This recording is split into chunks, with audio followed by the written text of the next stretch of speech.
এক সাইকেল আরোহীকে বাঁচাতে গিয়ে দুর্ঘটনার কবলে পড়ল একটি যাত্রীবাহী বাস। ওই ঘটনায় গুরুতর আহত এক শিশু সহ অন্তত 15 জন। বুধবার বাঁকুড়া ঝাড়গ্রাম 9 নম্বর রাজ্য সড়কের উপর তালডাংরা থানা এলাকার শিবডাঙ্গা মোড় সংলগ্ন দালানগোড়ার ঘটনা। প্রত্যক্ষদর্শীরা জানিয়েছেন, অন্যান্য দিনের মতো এদিনও ওই বেসরকারি বাসটি বাঁকুড়ার গোবিন্দনগর বাসস্ট্যান্ড থেকে ছেড়ে বাঁকুড়া ঝাড়গ্রাম রাজ্য সড়ক ধরে সিমলাপালের দিকে যাচ্ছিল। ঠিক সেই সময় দালানগোড়ার কাছে এক সাইকেল আরোহী বাসের সামনে চলে আসেন। এই অবস্থায় চালক ওই সাইকেল আরোহীকে বাঁচাতে গিয়ে নিয়ন্ত্রণ হারিয়ে বাসটি রাস্তার পাশে একটি গাছে গিয়ে ধাক্কা মারে। এই ঘটনায় কম বেশি আহত হন এক শিশু সহ 15 জন যাত্রী। এদের মধ্যে বাসের মধ্যে আটকে থাকা একজনকে গ্যাস কাটার দিয়ে কেটে বাইরে বের করা হয়েছে বলে জানা গিয়েছে।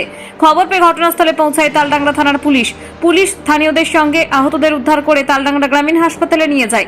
গুরুতর আহত 6 জনকে বাঁকুড়া সম্মিলনী মেডিকেল কলেজ ও হাসপাতালে স্থানান্তরিত করা হলেও বাকিদের তালডাংরা গ্রামীণ হাসপাতালে চিকিৎসা চলছে।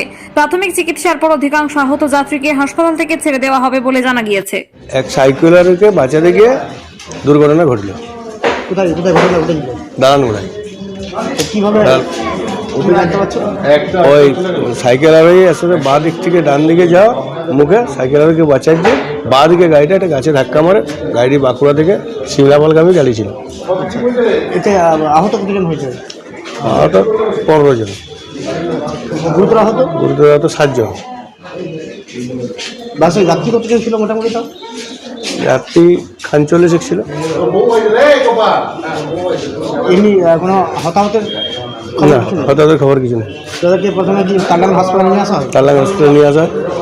কতজনকে বাঁকুড়া থেকে তালডাঙ্গা থেকে বাঁকুড়া 7 জনকে রেফার করা হয়। এই সাইকেল সামনে চলে আসায় কি দুর্ঘটনা? হ্যাঁ, সাইকেল চলে আসে দুর্ঘটনা। বাস চালকের কোনো গাফিলতি? না, বাস চালকের কোনো গাফিলতি নেই। কি নাম আপনার? রাধাকৃষ্ণ হালদার। কি করে ঘটনা ঘটলো? আমি বসেছিলাম ড্রাইভারের অপোজিটের সিটে। হ্যাঁ একটা সাইকেল ঢুকে যাচ্ছিল। হ্যাঁ সাইকেলটাকে বাঁচাতে গিয়ে হুম। বাঁ দিকে গাড়িটা বাসটা নামিয়ে দিল। তারপরে একটা গাছে ধাক্কা মারলো, আর আমি বাঁ দিকে সিটটা ছিলাম, গাছের সাথে আমার পাগলো দাবা যায়। কোন দিক থেকে আসছিল বাসটা? বাসটা বাঁকুড়া থেকে পালডাঙ্গার দিকে আসছে। কতজন আহত হয়েছে মোটামুটি? আমি ঠিক বলতে পারবো না, সামনের সিটে ছিলাম, আমি তো দাবা হয়েছিলাম। কতক্ষণ আটকে ছিলেন বাসের মধ্যে? আমি তো 8 ঘন্টার উপর হবে। কী করে আপনাকে বার করলো? আমাকে পুলিশ থেকে ওই গ্যাস কাটার দিকে গ্যাস কাটা ব্লেড ফ্লেড এসব নিয়ে গেছিলো, কাটাকাটি করে বের করে। কী নাম আপনার? আমার নাম কৃষ্ণপদ মন্ডল। কোথায় বাড়ি? কুয়া বাগান। কোথায় যাচ্ছিলেন আপনি? আমি ডিউটি যাচ্ছিলাম স্কুল। কোথায়? Khamani junior high school, Khamani Saranga. Saranga. ঘটনাটা ঘটলো বলতে, একজন মানুষ সাইকেল নিয়ে রাস্তাটা ক্রস করছিলেন। সেই ব্যক্তিকে বাঁচাতে গিয়ে ওখানে পাশে একটা গাছ ছিল, সেই গাছে ধাক্কা মারে।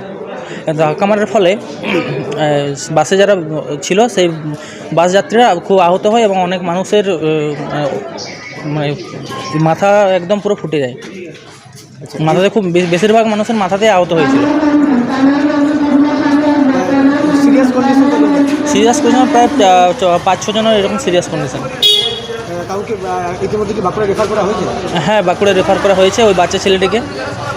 অবস্থা কেমন আছে? বাচ্চা ছেলের অবস্থা এখনও পর্যন্ত আমরা জানতে পারছি না, এখনও পর্যন্ত বলতে পারছি না। তো ওই বাচ্চার অবস্থা আমরা যেটা দেখলাম স্পটে, সেটা কিন্তু মানে খুব ভালো ছিল না। কী অবস্থা হয়েছিল? ওর এই মাথার এই সাইডটা একদম মানে পুরো ফুটে গিয়েছিল। গর্ত হয়ে গেছে? হ্যাঁ, গর্ত হয়ে গিয়েছিল। রক্ত বেরিয়েছে? হ্যাঁ, না রক্ত বেরোয়নি, তো ভিতর দিকে একদম পুরো ঢুকে গিয়েছিল এই সাইডটা। বাসটা কোন দিকে যাচ্ছিল? বাসটা বাঁকুড়া বাস স্ট্যান্ড থেকে পিমোড়, ওই তালডাংরা রোড থেকে পিমোড় ওইদিকে যাচ্ছিল। কোথায় হয়েছে ঘটনাটা? ওটা শিবডাঙ্গার আগে, দালানগোড়া।